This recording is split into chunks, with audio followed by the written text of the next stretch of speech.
Doug bounded over some rocks, scrambled up a hill, and crossed a little stream.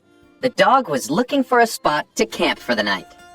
Following Doug were his friends, Carl Fredrickson and a junior wilderness explorer named Russell.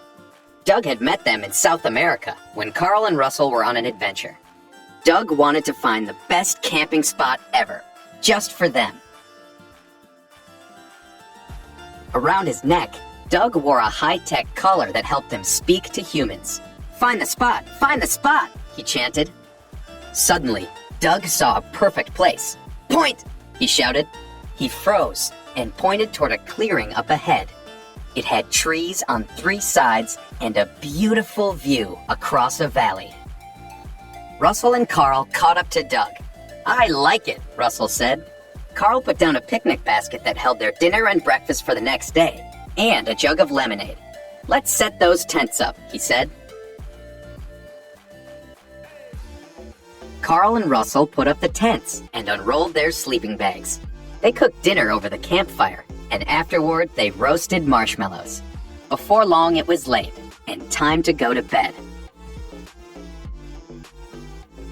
Russell yawned and walked to his tent. "Hey, look at this!" he suddenly shouted.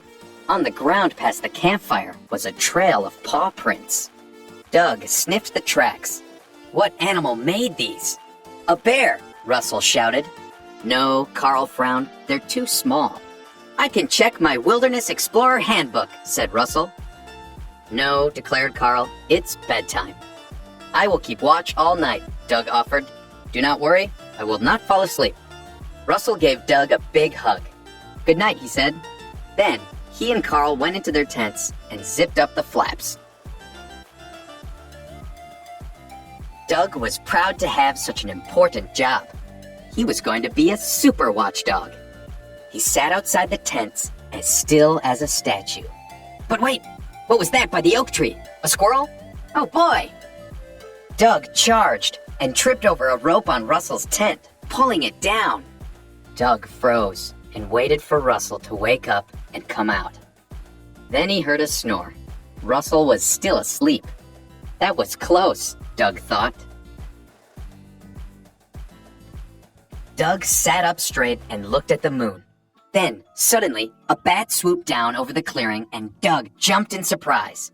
Splash! He accidentally knocked over the jug of lemonade and spilled it all over the ground. Doug slunk over to sit by Carl's tent, where it wasn't as wet. And that's when he heard the sound. Scratch, scratch, scratch. What was that? Doug snuck across the clearing. He spotted fresh paw prints in the dirt. Then he saw a shadow near the picnic basket. "Woof, woof, woof," he barked. The intruder turned toward him. It had a black mask and striped tail. It was a raccoon, and it was stealing food from the picnic basket. "Move away from the basket," Doug said. "That is our breakfast, not yours." The raccoon grabbed a string of sausages in its teeth. Doug took the other end and tugged. The raccoon tugged back and hissed. Doug growled, and the raccoon let go. Doug had won. Hooray! The raccoon scurried away, defeated, and Doug carried the sausages back to the picnic basket. They were a little dirty, but that was okay. They were safe, and that was the most important thing. Doug was proud of himself. He had spotted the intruder in the dark and scared it away. He had even saved breakfast. He felt like a top watchdog. Soon, the sky began to lighten. Doug's eyes felt so heavy, but he could not go to sleep. He had to stay up to make sure Carl and Russell were safe. Nothing was going to bother them as long as... yawn.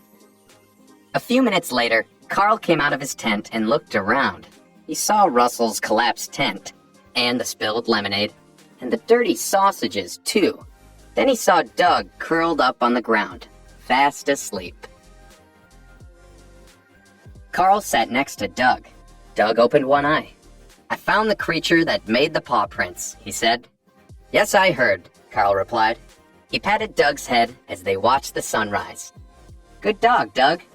Good dog."